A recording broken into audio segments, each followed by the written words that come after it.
BDI akuzon se proces verbale të seancave të qeverisë janë vetëm në gjuhën maqedone. Len përgjigjet me kundër akuza.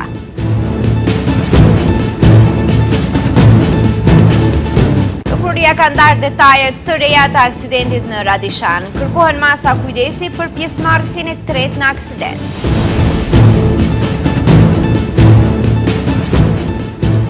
Vazhdon vallet e nxehtit në vend, SHP-u rekomandon qytetarëve të kenë kujdes të shtuar.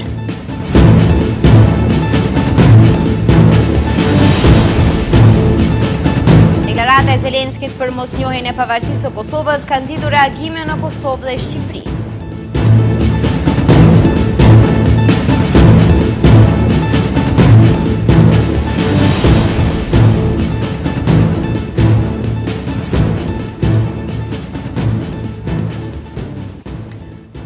Përshëndetje të nderuar shikues, mirë se takohemi në lajmet e orës 15:55. Përplasjet politike për përdorimin e gjuhës shqipe në institucione shtetërore kanë vazhduar edhe sot. BDI akuzon qeverinë se prej afro një viti nuk po publikon proces verbale të seancave në gjuhën shqipe, duke thënë se i fundit është publikuar në shtator të vitit të kaluar. Nga Vleni kundërpërgjigjen me akuza ndaj qeverisjeve të mëparshme të drejtuara nga BDI, duke publikuar dokumente që sipas tyre dëshmojnë mungesën e gjuhës shqipe në një pjesë të dokumenteve zyrtare. Partia opozitare Bashkimi Demokratik për Integrim ka reaguar sërish në lidhje me mos përdorimin e gjuhës shqipe në institucionet e shtetit. Në një komunikat për media nga kjo parti kanë thënë se për afër një vit, proces verbalet e mbledhjeve të qeverisë nuk janë publikuar në gjuhën shqipe dhe se proces verbali i fundit i publikuar në shqip është i datës 19 shtator 2025. Ata thonë se që nga ajo kohë janë mbajtur 83 seanca të qeverisë, ndërsa proces verbalet e tyre vazhdojnë të mungojnë në verzionin shqip të faqes zyrtare. Bëhet fjalë për dokumentacion zyrtar të institucionit më të lartë të pushtetit ekzekutiv dhe për një periudhë prej 11 muajsh. Një numër kaq i madh dokumentesh të papublikuara kërkon sqarim të plotë për mënyrën se si po zbatohet ligji për përdorimin e gjuhëve brenda vetë qeverisë. Ndërkaq nga Vlen u janë përgjigjur me kundër akuza. Zëvendës sekretari i qeverisë, Hasim Murtezani, përmes një postimi në Facebook ka shpërndar disa dokumente dhe vendime nga qeveria e kaluar, kur në pushtet ishte BDI, të cilët janë vetëm në gjuhën maqedone. Pasi BDI manipulon gjatë gjithë kohës me gjuhën shqipe, po i prezantojmë vetëm disa argumente se sa BDI e zbatonte gjuhën shqipe kur ata ishin në qeveri. Faktet po ju asjellim në vite të ndryshme gjatë qeverisjes së tyre. Kohën e fundit janë rikthyer përplasjet mes partive politike për përdorimin e gjuhëve, si pasojë e heqjes së shqipes në disa tabela rrugore. LSDM ka kritikuar sot sërish pushtetin për gjendjen ekonomike të vendit, pas deklaratave të VMRO-DPMN-s, ku thonë se politikat e qeverisë po japin rezultate konkrete, veçanërisht në turizëm, ku pretendojnë rritje të numrit të turistëve, ka reaguar LSDM, e cila ka ironizuar këto pretendime dhe ka akuzuar pushtetin se paraqet një realitet ndryshe nga ai që përjetojnë qytetarët. Partia opozitare LSDM dhe ajo në pushtet VMRO-DPMN janë përplasur në distancë në lidhje me zhvillimin e ekonomisë së vendit. Sipas VMRO-DPMN-s, se turizmi është një nga prioritetet strategjike të qeverisë, ndërsa rezultatet e politikave të zbatuara tashmë janë të dukshme. Deputeti Aleksandar Jamalov nga kjo parti gjatë një konference për media, ku paraqiti të dhëna në lidhje me turizmin, tha se me masa konkrete po përmirësohet infrastruktura turistike, po avancohet lidhjet ajrore, rrugore dhe hekurudhore, po krijohen kushte më të mira për investimet e reja dhe po sigurohet mbështetje e fuqishme për zhvillimin e turizmit rural. Trendi pozitiv konfirmohet edhe nga të dhënat zyrtare statistikore, ku në 5 muajt e parë të vitit, numri turistëve të huaj është rritur me 23.6%, ndërsa numri net qëndrimeve të realizuar është më i lartë për 18.7%, krahasuar me të njëjtën periudhë të vitit të kaluar. Këto janë rezultate konkrete që tregojnë se Maqedonia po bëhet një destinacion turistik gjithnjë më tërheqës. Ai ka theksuar se më shumë turist sjellin më shumë të ardhura, vende pune dhe mundësi zhvillimi për bizneset dhe komunitetet lokale. Por, ndaj kësaj deklarate, kanë reaguar nga LSDM-ja. Partia në opozit ka ironizuar me pretendimet e pushtetit për rritje ekonomike, duke thënë se për Mickoskin, kufiri është qielli. Sipas Mickoskit dhe grupit të tij kriminal të Vëmëros, Maqedonia është parajs, ekonomia e tretë në Europë, pa koment, e para për turizëm, ndoshta për shkak të ekskurzionit të Vëmëros dhe Mickoskit, aeroporti i parë në Europë, më shumë gjas për shkak se të rinjët ikin nga vendi. Ekonomia e Maqedonisë ka rritje më të shpejtë, njerëzit zhyten në varfëri nuk kanë për bukë. Mëtej kanë shtuar se qytetarët nuk janë as të verbër, as të shurdhër e aq më pak naiv. Ata kanë statistikat e tyre të përditshme dhe e dinë më së miri se si kanë jetuar këto 2 vite, me kuletën dhe frigoriferin bosh. Disa komuna më shumë e disa të tjera më pak ndajnë mjete për nevojat të ndryshme të rinjve, fëmijëve dhe pensionistëve. Komuna e Karposhit ka ndarë 5 milion denar për patent shoferin për të rinjt e kësaj komune. Ka ndarë çanta dhe mjeta shkollore për të gjithë nxënësit e klasës së parë. Qyteti i Shkupit ka ofruar uniforma falas për të gjithë nxënësit që regjistrohen në vit të parë në të gjitha shkollat e kryeqytetit. Komuna e Qajirit ka ndarë mjete për familjet e rrezikuara sociale, ndërsa komuna Gazibabu paguan ekskursionet nxënësve që vijnë nga familjet me nevoja sociale. Disa komuna në vend po ndërmarrin masa të ndryshme mbështetëse për qytetarët përmes subvencioneve për kategoritë të caktuara, nga nxënësit dhe familjet në nevojë deri tek të rinjt. Komuna e Karposhit paguan mbi 3.4 milion denar për subvencione për leje drejtimi të kategorisë B për banorët e rinj të komunës, nga ku deri më tani janë paraqitur 264 aplikime. Komuna e Karposhit vazhdon të zbatoj masën për subvencionimin e trajnimit teorik dhe praktik për marrjen e një leje drejtimi të kategorisë B për banorët e rinj të komunës. Deri më tani janë paraqitur 264 aplikime, nga të cilat 216 të rinj kanë përfunduar plotësisht procedurën. Deri më tani për këtë qëllim janë paguar 3.425.028 denar.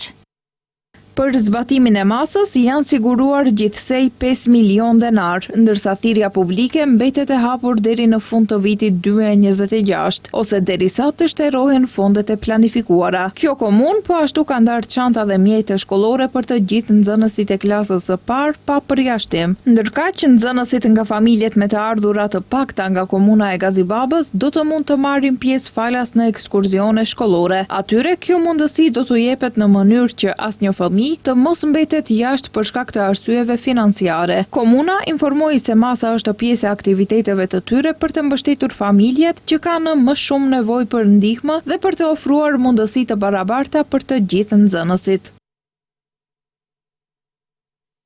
Ekskursionet nuk janë vetëm njohtim, por një mundësi për të fituar njohuri të reja, për të krijuar miqësi dhe kujtime të paharrueshme. Prandaj, ne besojmë se çdo fëmijë duhet të ketë mundësinë të jetë pjesë e këtyre aktiviteteve shkollore. Ndërkaq nga komuna e Qajirit njoftojnë se programi për mbrojtje sociale për vitin 2026 parasheh disa masa për mbështetjen e qytetarëve në nevojë. Për familjet në rrezik social janë planifikuar 3 milion denar ndihmë financiare, ndërsa 720.000 denar janë ndarë për lirimin nga pagesa e qëndrimit në kopsht për 30 fëmijë. Programi përfshin edhe 200.000 denar për mbështetjen e personave me nevoja të veçanta, 300.000 denar për aksion humanitare, si dhe bashkëpunim me kryqjen e kuq për patrulla sociale dhe shërbime të përkujdesjes në shtëpi. Komuna ka parapar gjithashtu masa për përfshirjen e fëmijëve rom në edukimin parashkollor. Sa u takon subvencionave për student, të rinj dhe pensionistë, aktualisht nuk ka një skem të përgjithshme financiare për këto kategori, por mundësia për masa të reja do të shqyrtohet në të ardhmen, në varësi të kapaciteteve buxhetore. Në ndërkohë, qyteti i Shkupit ka njoftuar se duke filluar nga ky vit shkollor, të gjithë nxënësit që regjistrohen në vitin e parë të shkollave të mesme do të pajisen me uniforma falas. Masa synon të zvogëlojë dallimet sociale mes nxënësve, të lehtësojë barën financiare të familjeve dhe të krijojë një mjedis më të barabartë dhe më të sigurt në shkolla. Prokuroria Themelore Publike ka publikuar detajet të reja të aksidentit ku humbi jetën 19 vjeçari dhe thotë se në të ka qeni përfshirë edhe një 46 vjeçar nga Haraqina, i cili dyshohet se i ka prej rrugën motociklistit dhe më pas është larguar nga vendi i ngjarjes, pa u ofruar ndihmë të lënduarve. Për të, prokurori publik ka kërkuar masa kujdesi, ndërsa procedura po zhvillohet me procedurë të shkurtuar. Rastin e personit të tretë të përfshirë në aksidentin tragjik në Radishan, në të cilin humbi jetën 19 vjeçari, Prokuroria Themelore Publike po e udhëheq me procedurë të shkurtuar. Prokuroria thotë se 46 vjeçari nga Haraqina ishte pjesëmarrës në aksident dhe u largua nga vendi i ngjarjes pa u ofruar ndihmë të lënduarve, ndërsa sqarojnë gjithë momentin e ngjarjes. Sipas njoftimit të prokurorisë, dyshuari duke vozitur me automjetin e tij Seat Altea në rrugën Radishan, në kryqëzimin me rrugën 18, në të cilën trafiku nuk ishte i rregulluar me shenja, ka kthyer në të majt, pa i lëshuar automjetet që vinin nga drejtimi i kundërt. Në këtë mënyrë ai apreu rrugën motocikletës Kawasaki që po bllokonte drejtimin e lëvizjes në anën e kundërt të kryqëzimit. Për t'u shmangur goditjes së drejt për drejt me veturën, motociklisti ka kthyer majtas, duke kaluar në korsinë e destinuar për automjetet që kanë lëvizur në drejtim të kundërt. Po shtojnë nga prokuroria, aty motori me pjesën e përparme ka goditur drejt për drejt automjetin Alfa Romeo, e cila vinte nga ana e kundërt. Për shkak të fuqisë së goditjes, motociklisti Nikola Markachevski u rrëzua dhe ra në rrugë dhe mori lëndime të rënda trupore, prej çka dhe ndroi jetë, ndërsa lëndime më të lehta mori shoferi automjetit Alfa Romeo. I dyshuari, në vend që të jap ndihmë të lënduarve, pas aksidentit është larguar nga vendi i ngjarjes. Mëtej njoftojnë nga prokuroria me qëllim sigurimin e personit gjatë procedurës, prokurori publik ka propozuar që të dyshuarit i caktohen masa kujdesi, ndalesë për t'u larguar nga vendi ku jeton, obligim për t'u paraqitur në gjykatë dhe marrje përkohshme dokumentit të udhëtimit, si dhe marrje patent shoferit. Gjendja e pacientit të transportuar nga Turqia pas dëmtimit të rënd të palcës kurrizore është stabile. Nga qendra urgjente bëjnë të ditur se pacienti është jashtë rrezikut për jetën dhe paralajmëruan se në ditët në vijim pritet të vazhdojë rehabilitimi intensiv, ndërsa apelojnë për më shumë kujdes dhe ndërgjegjësim, veçanërisht të rinjt, për rreziqet nga kërcimet në ujëra të sekta.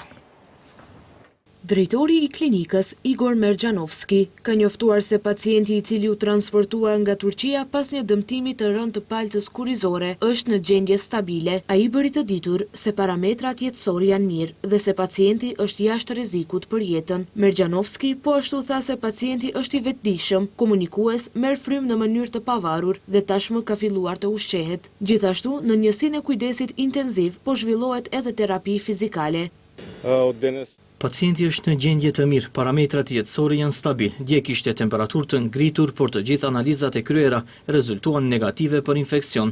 Me shumë gjas bëhet fjalë për një reagim drejt transportit dhe operacion të mëparshëm, që nga sot ai ka filluar të ushqehet dhe kemi përmirësim të gjendjes së përgjithshme.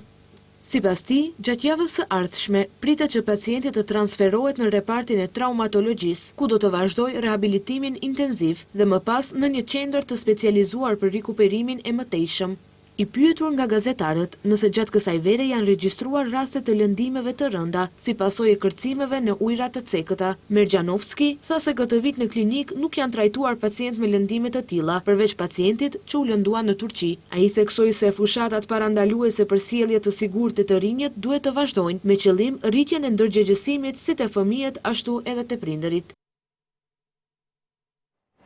Palajt nxehtit ka përfshirë vendin me temperatura që arrin deri në 40 gradë Celsius. Aktiv është niveli Portokalli i rrezikut nga temperaturat e larta, ndërsa Instituti i Shëndetit Publik ka dalë me rekomandime të veçanta për mbrojtjen e qytetarëve, veçanërisht të punëtorëve që ekspozohen ndaj diellit dhe temperaturave të larta.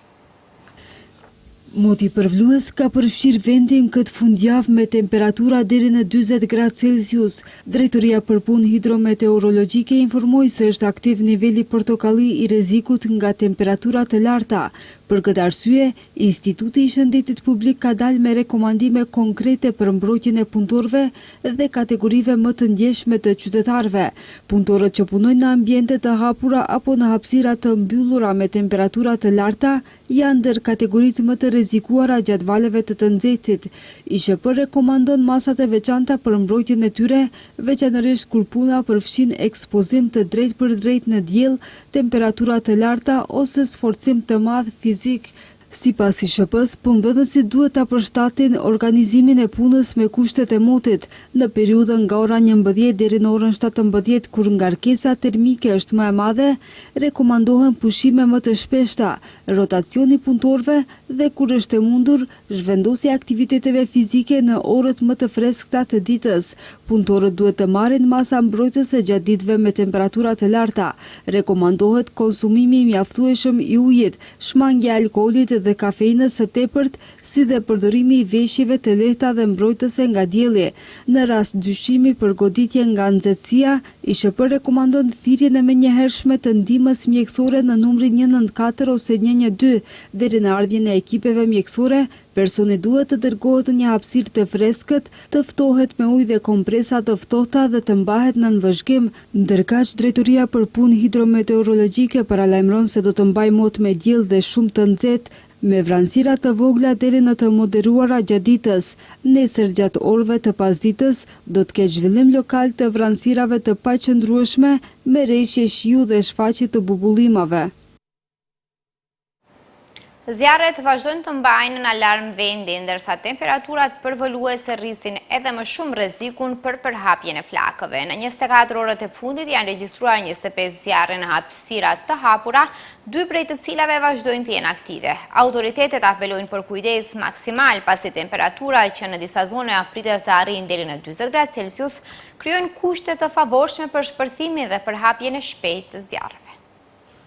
Vendi po vazhdon të përballet me zjarre, ndërsa temperaturat e larta po sfidojnë edhe më shumë institucionet. Qendra e menaxhimit me kriza ka informuar se në 24 orët e fundit në territorin e vendit janë regjistruar gjithsej 25 zjarre në hapësira të hapura, nga të cilat 2 janë aktive, 1 është nën kontroll dhe 22 janë shuar plotësisht. Ndërkohë, mëngjesin e sotëm, kryetari i komunës së Krivapallanckës Sash Komitovski alarmoi për situatën me zjarrin afër komunës.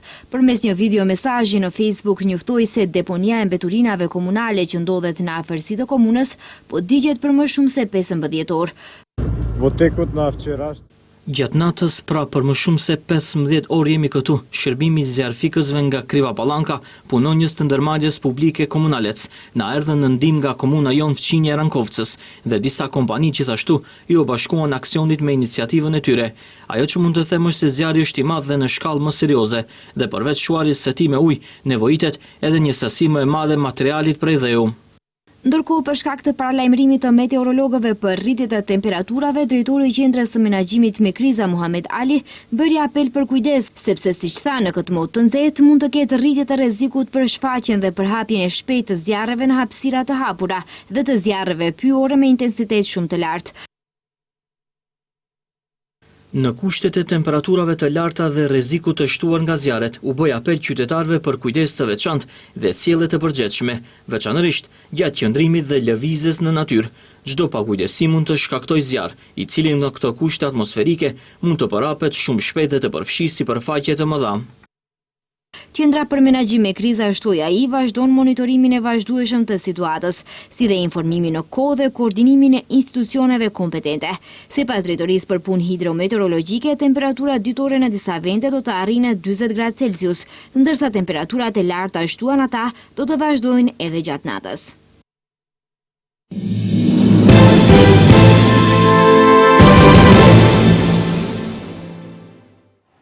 Pas një nate të gjatë përballë flakëve, në Kruj janë shuar vatrat e fundit të zjarrit që përfshiju zonën me përmasa të mëdha dhe avancoi me shpejtësi drejt shtëpive. Për shkak të zjarrit, banorët e disa zonave të banuara u evakuan, ndërsa në shuarin e tij morën pjesë rreth 300 pjesëtar të forcave të armatosura, njësive civile të emergjencave dhe shërbimit zjarfikës. Zjarri përmasave të frikshme përfshiu mbrëmjen të shtunës malin e Krujës. Flakët u përhapën me shpejtësi duke i afruar banesave dhe duke detyruar 10 banor të largoheshin nga shtëpitë. Për orë të tëra, zona mbulua nga flakët, Tymi dhe Teri, ndërsa banorët e kaluan natën në rrugë, larg banesave të tyre, mes frikës për jetën dhe pasigurisë për pronat e tyre. Forcat zjarfikse dhe strukturat e emergjencave u përballen me flakët gjatë gjithë natës, duke ndërhyrë për izolimin dhe shuarjen e vatrave. Tashmë situata është nën kontroll, ndërsa vijon monitorimi i zonës për të parandaluar riaktivizimin e vatrave të zjarrit. Fatmirësisht, nuk pati persona të lënduar dhe as banesa të djegura. Nga zjarri është shkrumbuar vetëm një magazin. Flakët dogjën sipërfaqe të mëdha me bimësi dhe ju afruan rrezikshëm fshatrave, ndërkohë në prangë është vënë autori dyshuar i zjarrvënies, i cili kishte ndezur barishtet pranë shtëpisë së tij, por zjarri doli jashtë kontrollit dhe u përhap, duke rrezikuar banorët e Krujës. Ditët e fundit janë shfaqur zjarre në disa zona të ndryshme të Shqipërisë, përfshirë edhe Krujën. Ndërkohë, sipas një njoftimit të Institutit të Gjeoshkencave të Shqipërisë, në disa qytete edhe sot vijon të jetë i pranishëm rrezik i lartë për zjarre. Deklarata e presidentit të Ukrainës Volodymyr Zelenski e bërë në Beograd ka shkaktuar reagime në Kosovë dhe Shqipëri. Ai pas takimit me presidentin serb Aleksandar Vučić tha se qëndrimi i shtetit të tij për mosnjohjen e Kosovës si shtet i pavarur nuk ka ndryshuar. Pas kësaj, kryetari i Prishtinës Përparim Rama ka hequr flamurin gjigant të Ukrainës nga qendra e qytetit, të vendosur si shenjë solidarizimi pas nisjes së luftës në Ukrainë. Rama ka shkruar se kur Kosova nuk respektohet, komuna që ai udhëheq do të përgjigjet njëjtë. Me reagim ka dalë edhe Ministria e Jashtme e Shqipërisë, duke theksuar mes tjerash se pavarësia e Kosovës është një realitet i pakthyeshëm dhe çdo përpjekje për të bërë paralele ose për të krijuar ekuacion midis Kosovës dhe çdo situate tjetër ndërkombëtare është e gabuar, oportuniste dhe thellësisht çorientuese. Shtetet e Bashkuara kanë bërë një farë përparimi në bisedimet me Iranin, deklaroi në një intervistë për Fox News zëvendës presidenti amerikan J.D. Vance. Vance tha se palja iraniane dëshiron që situata të përfundojë, por sipas tij ende mbetet e paqartë nëse autoritetet iraniane janë të gatshme të ndërmarrin ndryshime që kërkon Washingtoni. Ata duan që kjo gjë të marrë fund. Pyetja është nëse janë në gjendje të japin gjëra që janë të nevojshme, që ne të ndihemi sikur kemi marrë atë që na nevojitet nga ky angazhim. Tha Vance, duke shtuar se gjatë ditëve të fundit është bërë një farë progresi. Sipas zëvendës presidentit amerikan, një nga çështjet kryesore në bisedimet aktuale është garantimi i rrjedhës së naftës dhe gazit përmes ngushticës së Hormuzit. Ai tha se gjatë javës së fundit Irani dhe vendet e Gjirit, veçanërisht Omani, kanë zhvilluar diskutime për garantimin e lundrimit të sigurt përmes ngushticës së Hormuzit. Kryediplomati Pakistanit tha të dielën se marrëveshja trepalshe e mbrojtjes e Mekës e nënshkruar këtë javë nga Turqia, Arabia Saudite dhe Pakistani është tërësisht mbrojtëse dhe nuk është drejtuar kundër asnjë vendi. Në një deklaratë publikuar në platformën sociale amerikane X, ministri i jashtëm Ishaq Dar tha se qëllimi vetëm i marrëveshjes së mbrojtjes së përbashkët të Mekës është forcimi i mëtejshëm i përpjekjeve të përbashkëta për paqen, stabilitetin dhe prosperitetin në rajonin e gjerë. Dar tha se pakti i mbrojtjes mbetet i hapur për çdo vend të rajonit që është i gatshëm të respektojë parimet e tij themelore dhe të zgjidhë dallimet përmes respektit të ndërsjellë, bashkëpunimit dhe mjeteve paqësore.